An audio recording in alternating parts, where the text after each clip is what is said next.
All right, today we're going to group up and do a very more or less realistic application of a Monte Carlo method. So the problem I'm going to pose to all of you pairs is how to mine an asteroid. So I'd like you to kind of group up and take the challenge. So here's the setup of the problem. So imagine you have an asteroid over here and you have to mine some precious material from the asteroid using a spacecraft. So your spacecraft, your mining spacecraft, let's say over here, just drawing a box over here, is approaching the asteroid at, let's say, 250 meters per second initially. And the spacecraft has two instruments to control the speed. And ultimately, I want to dock on the asteroid to start mining. So first of all, I have a solid rocket booster. So the solid rocket booster is going to be the primary instrument you use to slow down your approaching spacecraft so that you can safely dock onto the asteroid.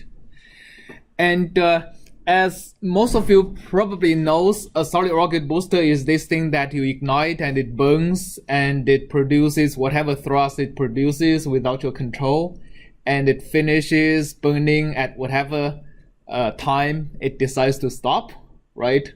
So you have no control of how much thrust it produces and how long it produces the thrust. I mean, all you can do is you manufacture it to as precise as possible, but there is always variations. All right, and the second device you have is a cold gas thruster. So it's very inefficient, has very little thrust, but you have pretty fine control of it. So after the solid rocket booster finishes, you can let's say fire your thruster backwards or forward to dock with the asteroid precisely. So the question I want to ask you is that first of all, I mean, the primary question I want to ask is, where should I start my solid rocket booster? If you start from miles away, of course, your crashing probability is going to be pretty small, but it'll take ages for you to ultimately dock on the asteroid, right? So time is money. I want to mine as much precious material as possible, so I don't really want to take forever to dock. If you treat the solid rocket booster as deterministic and fire exactly at the sufficient distance for you to dock, then good luck to you. You probably have a high chance of actually crashing onto the asteroid rather than docking on it at zero velocity. So there is going to be a trade-off between how much time it takes on average and what's the chance you're going to crash onto the asteroid.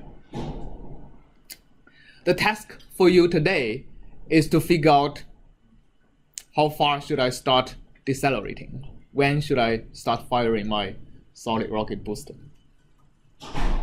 All right. Is it clear? Any questions?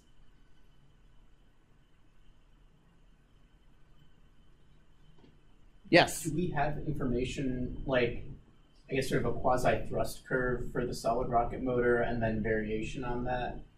That's right. Of course, you have to have questions, right? So given the description I just have, like, there is no way you can do anything about the problem, right? So generally for the solid rocket booster, you have a nominal thrust curve, like time versus thrust, and you have data on how much variation you can have on top of that curve.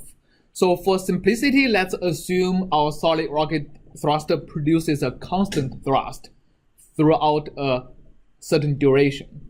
And let's just assume the thrust level is a random variable and the time over which it burns is another independent random variable. All right, so for example, let's assume our solid rocket booster has a thrust. Let me just give it a draw.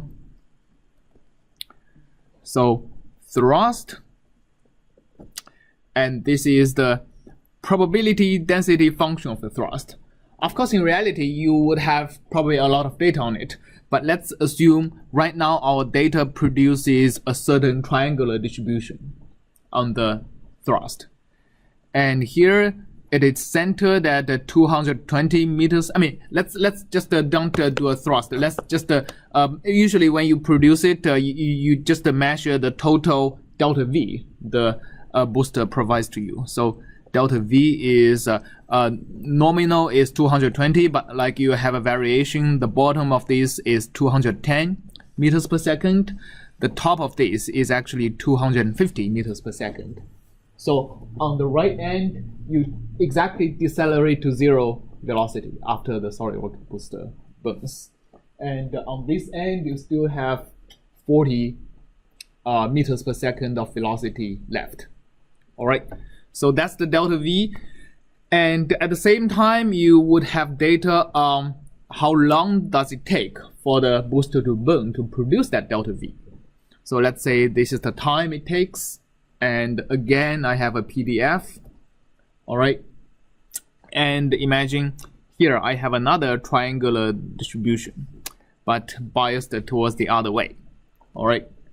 So let's say the top of that, the nominal is 60 seconds. The top is 61 seconds. The bottom is 55 seconds. So this is the data you have on the solid rocket booster. Any questions? Yeah? What's the maximum acceleration you can achieve with the cold gas thrusters? That's another very good question, right? Okay, very good, very good. So a cold gas thruster usually produces a relatively small amount of thrust. All right, so let's imagine our cold gas thruster produces either backwards or forward at a maximum of 0.01 meters per second squared. So that's what you can get from your cold gas thruster. Any other questions? Can we neglect the mass change of burn the propellant? Can you? Yes, let's assume that. All right. Other questions? One more question. Do Yes. we have to hit at exactly zero velocity, or is there some tolerance that we're allowed? That's another very good question. Let's for the purpose of this question, let's assume we have to hit exactly at zero velocity. Otherwise, you assume you crashed. All right. So I'm just confused. So the top end of our PDF, the delta V, is the amount of delta V we need. Yes. So wouldn't that mean that realistically we never, based on that data, we realistically never be able to stop? That's like the one, you know. So if your delta V is over here, then you have, so let's say you are over here, then you have to use your cold gas thruster for the entire rest of this 40 meters per second. Sorry, I was yeah. Okay, another question? So it looks to me like the worst case scenario is you only get 210 meters per second delta V out, and it takes the maximum amount of time.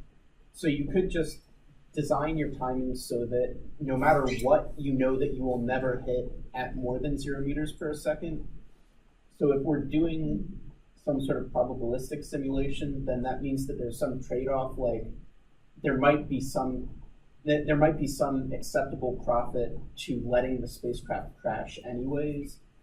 So I guess we need to know like the cost per vehicle or like cost per time mining trade-off. Yeah, that's something for you to figure out. As I just said, there is going to be a trade-off between crash probability and the expected time it takes to dock. So the question, for example, is it actually worth it to risk a small percentage of crash probability, or it's actually better to ensure you never crash? So that's the question you want to answer. I guess to determine that, we would need to know like how much does the spacecraft cost and what is the profit per second mining expected. Right, but like you need that, and also the curve of how does your time for docking depend on your crash probability, right? Okay, so you don't want an actual decision, just a relation. That's right. Okay. I just want a relation for me to figure out. That's kind of half of the question, right? Is how does the expected time for docking depend on the crash probability. Okay. So that's one scenario.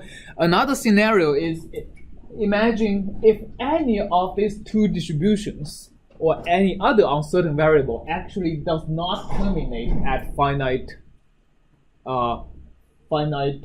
intervals, right? Then you would have to risk a certain percentage of probability crashing anyway. Then to figure out what is the design probability of crashing would be important. Right, so there are two cases. Both cases you would probably want to do some analysis like that. Yes? So basically, the question is, at what distance do I fire the rocket such that I maximize expected value? So that's the ultimate question. But like for that question, you need the cost of the spacecraft versus the cost of time, right? So right now, I just want you to produce a curve. Basically, so that's for example, P crash, right? And this is the expected time to dock. So, of course, if you want to make the probability crash to be 0, you would probably take a very long time. And when it increases, you probably hit less. You never have 0, right? So actually, this is probably going to be increasing, the probability of crash is going to be increasing if you want to push the schedule to later and later times. So basically, at different distances, so let's say this is a certain d, this is let's say 2d, right? This is like half of d. So at different distances, you probably can compute different expectations and different crash probabilities. Basically, the design task requires you to sweep over the different distances at which you start to fire the solid rocket booster and compute this curve, right? Any more questions you have?